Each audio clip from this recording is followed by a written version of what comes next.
Okay, this is number 3 in my understanding maps sessions.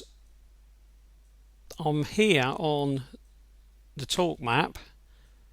You'll recognize it if you've looked at any of the other videos that I've put out.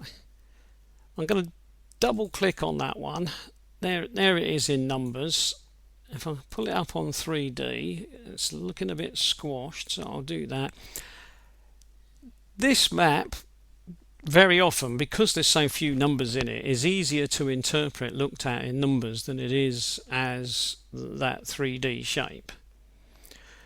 Basically because what it is really just one map in 3 pieces, because what I've got is I've got a map there bit.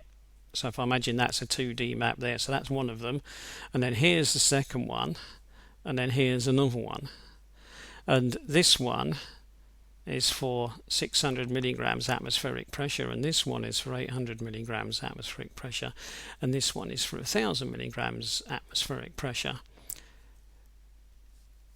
Unless I want to make changes that are going to affect all versions of where I'm going to drive the car, I may well not need to touch this one. If I want to make changes to a map, I may well need to just ignore that one, because I may well say to myself, I don't want to tune an engine, but have it tuned such that if I go to somewhere like the Alps, that tune will still be functioning, and I've got a risk of blowing up the turbo while I'm on holiday. So it's possible, isn't it, that if you were playing around with a map and looking at what does this map do, that you wouldn't want to touch this end of it. Now, because this is the end I can see most clearly, I'm going to talk about this end. So while I'm talking about this end of the map, don't assume I'm talking about 600. I'm really talking about up here, 900, 1000. I'm talking about people driving around at or near sea level. Doesn't matter. I mean, they could be at 800. It doesn't matter. But just don't think, oh, I'm talking about 600 because 600 is nearby. So we'll ignore that, and we're just going to talk about this bit. So what we've got is revs per minute, and then we've got here the amount of fuel. And so what this is, in effect, is a limiter. The amount of fuel that I was injecting was totally dependent on me pressing the pedal down, or at least I thought it was. I'll press the accelerator pedal and out will come fuel. And if you remember back to the last video, if you watched the last video, on the last video I pressed the pedal down, and according to the map, at the maximum I got 70 milligrams. But if you look at this, as I go across here, and again it might not show in this video, but the maximum is 52. Now, because this is, like I said, a little bit more difficult to interpret as 3D, I'm going to go back to the text view, and I'm just going to go across that bottom one. I'll just move that out a little bit further, but I'm just going to go across that row. Now let's have a look at what's happening. First of all, we've just said the maximum amount of fuel that this map is going to let me inject is 52. So it doesn't matter that the accelerator map, the driver's wish map, says 70. This is only allowing 52 milligrams. And that's why people often call this the torque map, because it's limiting the torque, because it's saying to itself, I'm not going to let you inject more than 52 because that would produce too much torque and might damage the engine or the clutch, so I'm not going to allow it. So there you go. Right, let's have a look at what's happening. Here we've got low or no revs, and so what we've got is no fuel injected anyway, or you could say no limitation, but it doesn't matter because there's no fuel being injected. And here we're at or below idle, so it's a low value. We're looking at about 30. And then when we're around about idle, we're at about 30. Of course, we're not actually looking at idle when we look at this, because idle is something completely separate. So this is what I would get if I was trying to hold the pedal at idle. But of course, I probably can't, because the ECU would take over and say, well, you don't need to do that. I'll do that with the idle map. So again, this is a sort of set of values that I'm not really likely to find myself using. But of course, if the idle is 800, then this would be the point at which at 1000 the accelerator driver's wish map and this torque map are cutting in. So now I've got an injection amount, so let's say that's 30. I then inject 40, I get more revs. I inject 48, I get more revs. 51, I get more revs. Now, of course, once I get to 51 or 52, nothing happens. Now, you might think, oh, I'll just carry on injecting more and more and more fuel.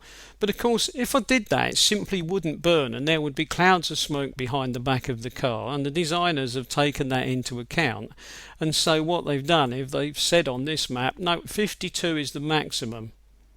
You've got enough air to comfortably burn 52 milligrams per stroke, so 52 is the maximum.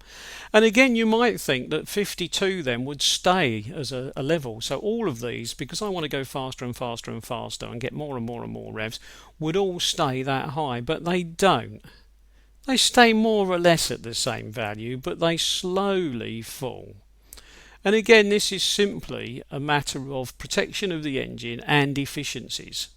So in other words, there is no point in injecting that exact same amount of fuel when we get up into these rev ranges, because the engine can't cope with it. The speed of the engine turning over and the airflow in and out and the injectors opening and closing is simply getting difficult to inject these amounts. And so what's happening is the designers have tailed it off very slightly, and again, it helps protect the engine, it helps protect the turbocharger, and it helps protect the environment, because there won't be too much black smoke pouring out the back from unburnt diesel or diesel that's only partially burnt.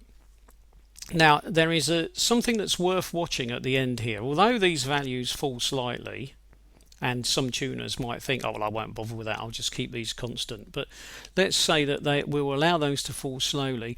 There's quite a drop-off towards the end. And this, again, is a safety mechanism. The designers have decided that somewhere around about 4,500 revs, almost at 4,800, you're about to over rev the engine. And so what they've done is they've cut the fuel. They haven't cut it completely like on an old petrol engine where they might decide that something is going to cut completely and you can hit a limiter and it cuts completely.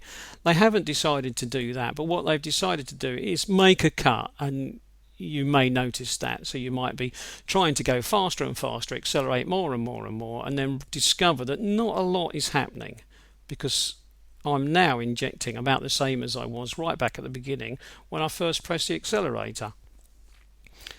You could argue that that's almost like a warning, because what I've got next is a cut. And at that point, nothing. I'm not injecting anything.